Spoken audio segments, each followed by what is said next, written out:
covered distances in some time intervals, then we can say that the object is said to be in the motion. So depends upon the distances and time intervals, we can segregate as two types. What are that? Uniform motion and non-uniform motion. So for this explanation, I am going to start with time.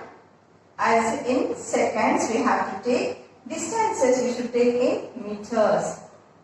Is it right? Yes. So this time is t only. Next, in 0 time, from the rest it won't cover any distances, no, like 0. In after 1 seconds of time, it covered suppose 2 meters. Then the next 2 seconds of time means again it covered 4. Next 3. Next 6. Like if you are doing the plotting a graph, the time is on the x-axis and the distance on y-axis. Distance is denoted by s. So now, if you are plotting a graph, you will find out the graph will be in the straight line. That means it is in the uniform motion.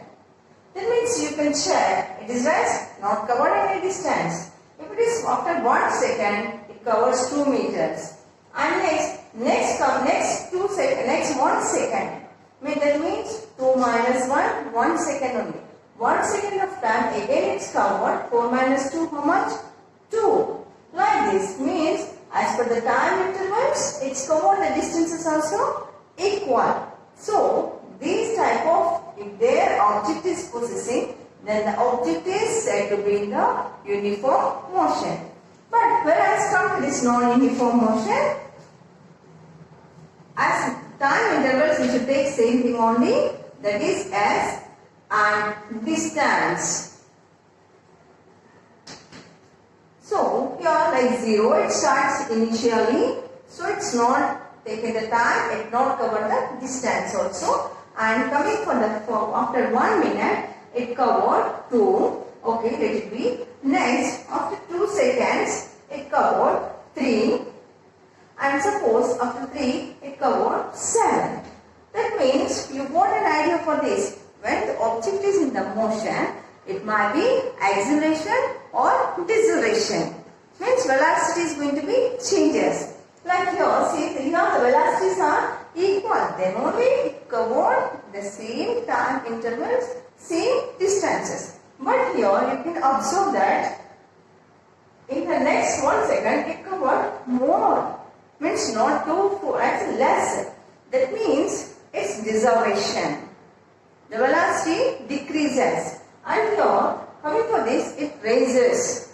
Temperature is, the distance is increases. Means the acceleration. So, when the object, it is in a motion, but it shows acceleration or deceleration, then we say to be the object is in the non-uniform motion. Look at this man running. He's training to run a marathon. He's covering a distance of 3 meters every second. So the distance he covers each second is constant at 3 meters. And he maintains the pace for a certain period of time. This is what we describe as uniform motion. So, in case of uniform motion, if we know the constant distance covered for each time period, along with the total time duration of motion, we can calculate the total distance covered. What do I mean by this? If I said this man ran at a uniform speed of 3 meters per second for a minute, can you tell me how much distance he covered?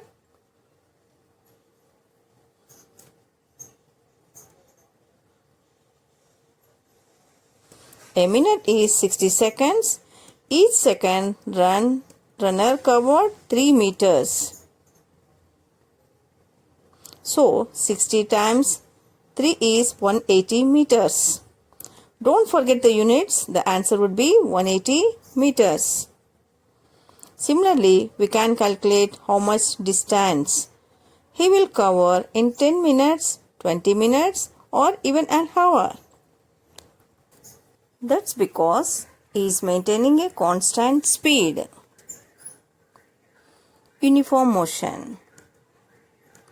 Distance travelled by an object in unit time is called speed. It is distance per unit time. So what will be the units? Can you guess? The SI unit of speed is meters per second. Quite often you will also see speed denoted in centimeters per second, miles per hour or kilometers per hour. But the standard unit remains meters per second. We observe this gentleman here running at a constant speed of 3 meters per second. He is definitely a thorough professional. But in our day-to-day lives, it is very rare to see uniform motion. Whether it is walking or running, riding a bicycle or being in a car. We walk briskly for a while and then get tired and our pace slows down. Most of the times they are not even in control of the speed. There are external factors like traffic lights, busy crowded area and like. The bicycle ride is fast at times and slow at other times depending on which area of the school you are in.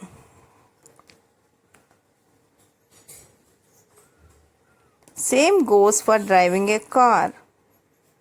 Such cases are examples of non-uniform motion. The speed of the object is not constant. Hang on. Can we calculate speed for non-uniform motion?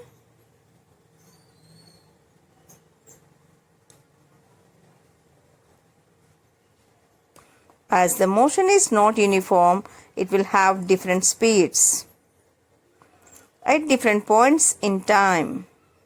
When it comes to non-uniform motion,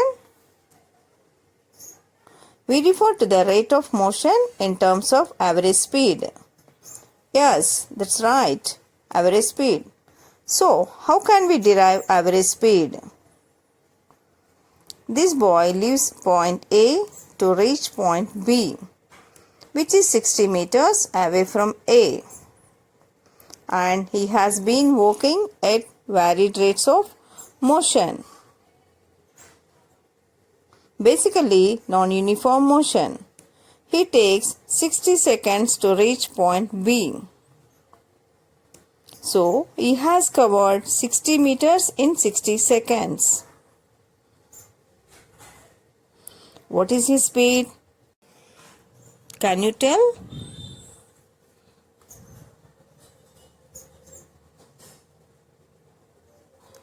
You just probably guessed. We look at the total distance covered and divided by the time taken to arrive upon the speed. So, this boy has covered 60 meters in 60 seconds. So, 60 divided by 60 equals 1 meter per second. That's his average speed over this distance. It is as simple as that, but you have to be careful with the units used. What you have to get into the habit right away and stick to standard units. If you understand it will right now, it will help avoid silly mistakes in the future. If I had said this boy has covered 60 meters in 1 minute, you should not make the mistake of writing 60 divided by 1 equals 60. And say he is traveling at a speed of 60 meters per second. That's as fast as a bike. The best way normally would be to convert to standard units. So let's convert 120 meters in a minute into meters per second.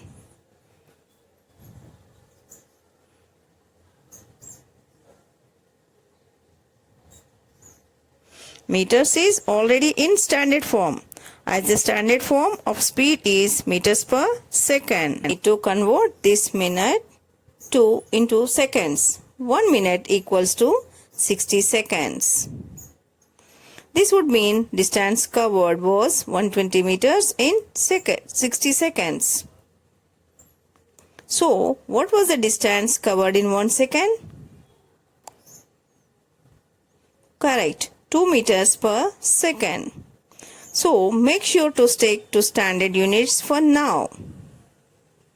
And always mention the units being used. Average speed is a good way to know when you will reach a certain destination in traffic. There will be times when you will be driving fast, and other times you will be stuck. Hold on. At every instant you are moving at some speed. It may be 0 meters per second when you are stuck, or 2 meters per second, or even 4 meters per second. Do you know what the speed at each instant is called? Speed at instant is called instantaneous speed.